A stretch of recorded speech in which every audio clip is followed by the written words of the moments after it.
వచ్చి బాబాసాహెబ్ అంబేద్కర్ కి ఘన నివాళులు అర్పించి తమ అమూల్యమైన సందేశాన్ని ఇవ్వడానికి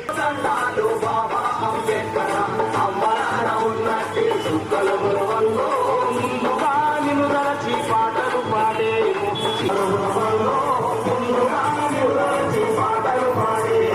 చీకటి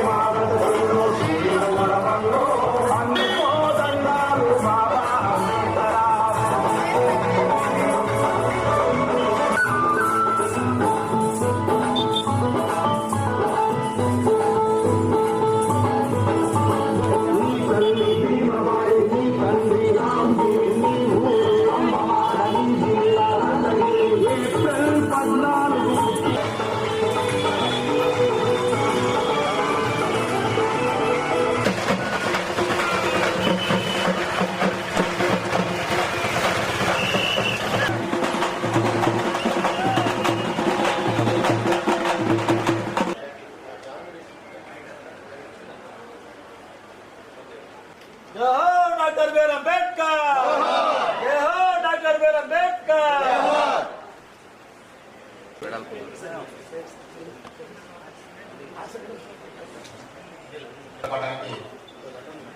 మాల వేసి ఘనంగా సత్కరిస్తున్నారు.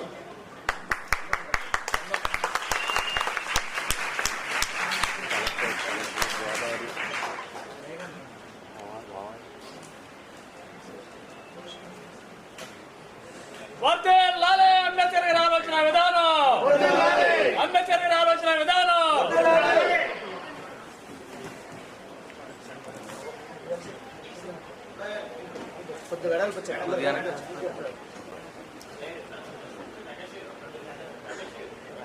జోహార్ డాక్టర్ బి ఆర్ అంబేద్కర్, జోహార్ doctor B R Ambedkar. Samaj society Shri Medara Ajay Babu గారు, ఎంఆర్పిఎస్ రాష్ట్ర ప్రధాన కార్యదర్శి శ్రీ బజ్జివరపు రవిప్రకాష్ గారు, శ్రీ కోరుకుంటున్నారు.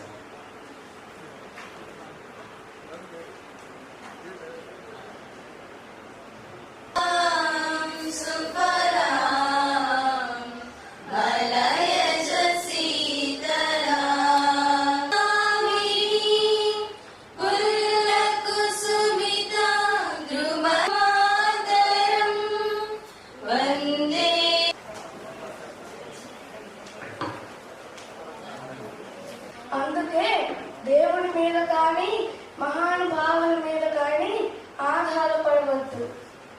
దేశం అభివృద్ధి చెందడం అంటే అద్దాల మేడలు, రంగుల గోడలు కాదు, పౌరుని నైతిక అభివృద్ధే నిజమైన దేశాభివృద్ధి.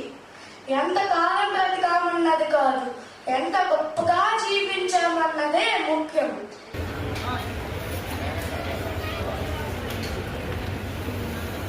వాడవాళ్ళ కూడా ఈ రోజున ఒక ఉత్సవంలాగా అంబేద్కర్ గారి జయంతి ఉత్సవాలు జరుగుతున్నాయి. ఆయన ఒక కారణ జన్ముడు. ఎందుకనంటే ఆ రోజుల్లో రాజ్యాంగం రచించేటప్పటికి సుమారు 70 కోట్ల మంది భారతదేశీయులు ఉంటారు. అందులో ఒక్క రాజ్యాంగం రచించే అవకాశం అంబేద్కర్ గారికి వచ్చింది అని అంటే ఆయన కారణ జన్ముడు. ఈ సందర్భంగా మీ అందరూ కూడా తెలియజేయడం జరుగుతుంది. ఆ రోజున చాలా బడుగు బలహీన వర్గాల్లో అతి పేదరికంలో పుట్టి ఎన్ని కష్టాలకైనా వచ్చి ఆ రోజున న్యాయశాస్త్రాన్ని అభ్యసించి న్యాయశాఖ మంత్రిగా పనిచేస్తూ రాజ్యాంగాన్ని రచించే అవకాశం వచ్చినప్పుడు రాజ్యాంగ విలువలు ఎలాగా ఉండాలి, అతి పెద్ద దేశమైన భారతదేశానికి ముందు ఏ విధంగా ఉంటే ఈ రాజ్యాంగ విలువలు అందరికీ కూడా ఉపయోగపడతాయనే ఉద్దేశంతో ఆ రోజునే ఆలోచించి మరి ప్రజలందరికీ కూడా సమానత్వం, సమాన అవకాశాలు, ప్రతి ఒక్కరికి కూడా కుల వివక్ష లేకోకుండా ప్రతి ఒక్కరికి కూడా అవకాశాలు కల్పించాలనే ఉద్దేశంతోనే ఆ రాజ్యాంగంలో అన్ని కూడా పొందుపరిచారు. ఈ సందర్భంగా మనం అందరం కూడా ఆయనకు రుణపడి ఉండాలి. ఈ రోజున ఈ స్థితిలో మనం మాట్లాడుతున్నామన్నా అనేక మంది అధికారులు ఉద్యోగాలు వచ్చినాయన్నా ఆ రోజున అంబేద్కర్ గారు రాసిన రాజ్యాంగం వల్లే అనేది ప్రతి ఒక్కరు గుర్తుంచుకోవాల్సిన అవసరం ఎంతైనా ఉంది. ఈ రోజున ప్రతి ఒక్కరు కూడా ఏదైతే ఉత్సవాలు, జయంతి ఉత్సవాలు, వర్ధంతి ఉత్సవాలు చేయడం కాదు, ఆయన ఆశయాల్ని, ఆయన ఏదైతే జ్ఞాపకాలు మనకు మిగిల్చి వెళ్ళారో ప్రతి ఒక్కరు కూడా ఒక ఆదర్శవంతమైన జీవితానికి ఒక ఉదాహరణ ఆయన. ఆయన ఆశయాల్ని ప్రజల్లోకి తీసుకెళ్ళడానికి ప్రతి ఒక్కరు కూడా ముందడుగు వేసిన పరిస్థితి ఉంది. ఎవరికి తోచినటువంటి సహాయాన్ని వాళ్ళు అందిస్తూ ప్రజల్ని చైతన్యవంతం పరిచి వాళ్ళని సమాజానికి ఏ విధంగా ఉపయోగపడాలి తయారు చేయాలని మీ అందరినీ కూడా కోరుకోవడం జరుగుతుంది. అదేవిధంగా కొంతమంది స్వార్థపరులు ఈ రాజ్యాంగాన్ని అవకాశవాదంగా తీసుకుని కొన్ని పనులు చేయడానికి వాళ్ళందరూ కూడా స్వార్థపర రాజకీయాలు చేయడానికి కూడా చూస్తున్నారు. అటువంటి మీరు చాలా అప్రమత్తంగా ఉండి అవి ఖండించవలసిన బాధ్యత దళిత సోదరులుగా మీ అందరికీ కూడా ఉందని చెప్పి దానికి ఆ సందర్భంగా మీ అందరికీ కూడా ఎల్లప్పుడూ ఆ విషయంలో మేము సహకారం అందిస్తామని చెప్పి సందర్భంగా మీ అందరికీ కూడా తెలియజేస్తున్నాం. ఆయన ఒక కులానికి పని చేయలేదు, ఒక మతానికి పని చేయలేదు, ఒక ప్రాంతానికి పని చేయలేదు. అంబేద్కర్ అందరివాడు, అందరి కోసం, అందరూ సమానమే ప్రపంచంలో అనే ఉద్దేశంతో ఆయన పనిచేశారు. ముఖ్యంగా స్త్రీల కోసం, మహిళలు ప్రత్యేకంగా వాళ్ళకి హక్కు కల్పించాలి అని ఆయన ఎన్నో సభల్లో ప్రత్యేకంగా మహిళల కోసమే సభలు పెట్టేవారు, మీటింగులు పెట్టేవారు, మహిళల కోసమే ఎక్కువగా మాట్లాడేవారు, పోరాటం చేసేవారు. ఈ రోజు నేను ఇక్కడ మాట్లాడగలుగుతున్నానంటే ఉద్యోగస్తులు ఎంతో మంది మహిళలు తన స్వేచ్ఛగా తిరిగి ఉద్యోగం చేసుకోగలుగుతున్నారంటే దానికి ముఖ్యమైన కారణం మన అంబేద్కర్ అని మనం ఎంతో గర్వంగా, మన మహిళలందరూ కూడా గర్వంగా చెప్పుకోవాల్సిన రోజు ఈ రోజు.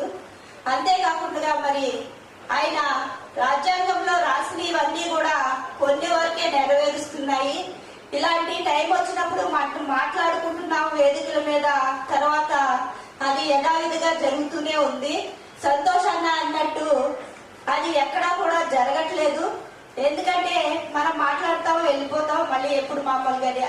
అప్పట్లో ఆయన అలా అనుకొని ఉంటే మనం ఈ రోజు ఇక్కడ ఇంత స్వేచ్ఛగా మనం బతకలేము. కాబట్టి మనకి వీలైనంత వరకు కూడా మనం సమాజానికి సేవ చేయాలి అని మీ అందరికీ కూడా నేను తెలియజేస్తున్నాను. అదే విధంగా మరి విద్యార్థులు ఈ రోజు ఇక్కడ ఉన్నారు, వాళ్ళు కూడా ఎంతో భవిష్యత్తు ఉంది కాబట్టి రాజ్యాంగం మీద అవగాహన చేసుకొని మీరు కూడా ఎంతో చక్కగా చదువుకొని మంచి ఉద్యోగాల్లో ఉండాలని మీ అందరికీ కూడా నేను కోరడం జరుగుతుంది. మరి అంబేద్కర్ గారు మనకి ఇచ్చిన ఇంత మంచి అవకాశాన్ని మీరందరూ కూడా ఉపయోగించుకోవాలని కోరుకుంటున్నాను.